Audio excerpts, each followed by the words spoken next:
నమస్కారం. తెలంగాణ ప్రజలకి కాంగ్రెస్ ప్రభుత్వం ప్రవేశపెట్టిన ఉచిత బస్సు ప్రయాణం మహిళలకు ఏదైతే పథకం ఉందో ఆ పథకంపై రాజకీయ విమర్శలు చేయడం కోసం తన యొక్క నైతిక విలువలను కూడా పోగొట్టుకున్న కేటీఆర్ గారు ఈ రాష్ట్ర ఆడపిల్లలపై అనుచిత వ్యాఖ్యలు చేయడం జరిగింది. ఆడపడుచులపై అనుచిత వ్యాఖ్యలు చేయడం జరిగింది.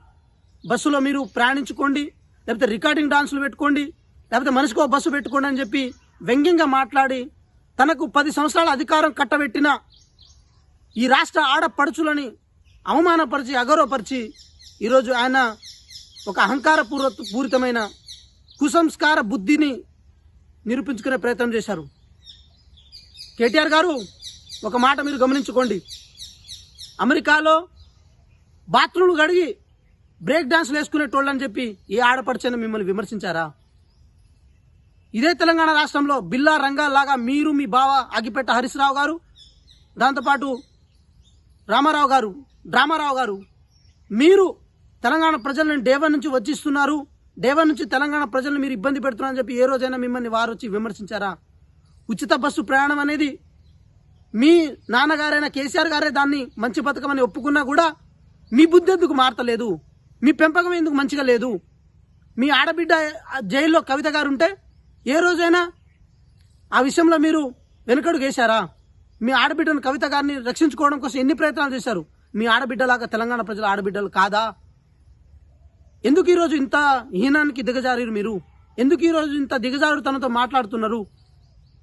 ఉచిత పథకం అనే అంశం మీద కనీసం మీకు అవగాహన కూడా లేకుండా ఎందుకుంటున్నారు? మహిళలకు బస్సు ఉచిత ప్రయాణం అంటే దాని అర్థం మహిళలను ఎంపవర్ చేయడము, వాళ్ళని ఆర్థికంగా స్వావలంబన చేయడము, జీడిపిలో వాళ్ళని ఇన్వాల్వేషన్ చేయడము, వాళ్ళ రాకపోకలు అనేది ఈ సమాజంలో అడ్డంకుగా మారవద్దని చెప్పడం కోసం ఒక మంచి ఉద్దేశంతో కాంగ్రెస్ పార్టీ ప్రభుత్వం ఉచిత బస్సు ప్రయాణాన్ని మొదలుపెట్టింది.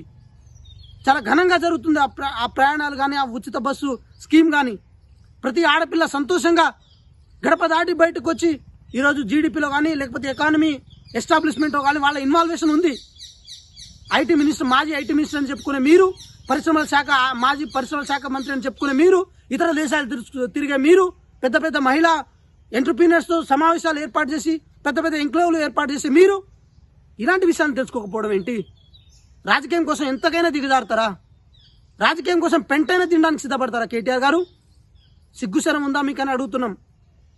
మాట్లాడేటప్పుడు ఒళ్ళు దగ్గర పెట్టుకొని మాట్లాడాలి కేటీఆర్ గారు. అధికారం ఇచ్చిన వాళ్ళనే ఇలా వ్యంగ్యంగా మాట్లాడి వాళ్ళని ఇబ్బంది పెడుతున్నారంటే మీ అంత కృతజ్ఞత లేనోళ్ళు ఈ రాష్ట్రంలో ఉంటారా కేటీఆర్ గారు? అప్పనంగా దోచుకున్న తర్వాత కూడా ఎవరు అడిగేవాళ్ళు లేరని చెప్పి ఇట్లా తయారయ్యారా? ఎందుకు ఇంత ఘోరానికి దిగజారుతున్నారు? మీ మనసుతో ఎందుకు ఇంత సంకుచితంగా మారుతుంది? ఎక్కడ మెంటల్ హాస్పిటల్లో మిమ్మల్ని చూపియాలా? పెద్ద చదువులు చదువుకున్నాను గొప్పగా చెప్పి లాటరీ ఎంట్రీ ఇచ్చి ఏదో మేనేజ్మెంట్ కోటాలో తెలంగాణ ఉద్యమంలో దూరి అధికారం చేపట్టిన నీకు ఏదో నీ గురించి గొప్పగా చెప్పుకోవాల్సిన అవసరం లేదు. కానీ తెలంగాణ ఆడపడుచుల మీద మాట్లాడేటప్పుడు చాలా మర్యాదగా మాట్లాడండి.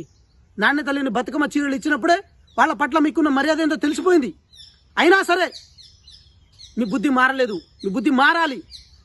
ఉచిత బస్సు ప్రయాణం అనేది మహిళలు బ్రేక్ డాన్సులు వేసుకోవడానికి పెట్టలే కాంగ్రెస్ పార్టీ గవర్నమెంట్. వాళ్ళ ఉన్నతి కోసం, వాళ్ళ అభ్యున్నతి కోసం పెట్టాం. అది తెలుసుకోకపోతే మీ అంత దౌర్భాగ్యులు, మీరంత దుర్మార్గులు ఈ తెలంగాణ రాష్ట్రంలో ఎవరూ లేరని చెప్పి మేము మాత్రమే కాదు, ఈ తెలంగాణ ఆడపడుచులు కూడా ఒక కంక్లూజన్కి వస్తారు. అప్పుడు మీరు మొహాలు కూడా బయటకు చూపారని చెప్పి చెప్తూనే ఆడపడుచుల పట్ల మీరు మీ అనుచిత వ్యాఖ్యలు ఏదైతే ఉందో మీరు తప్పనిసరి పరిస్థితుల్లో తప్పనిసరిగా వాళ్ళకు మీరు క్షమాపణ చెప్పాలని చెప్పి డిమాండ్ చేస్తున్నాం. అసలైన తొలి వెలుగు. ఫాలో వాట్సాప్ @తొలి వెలుగు అఫీషియల్.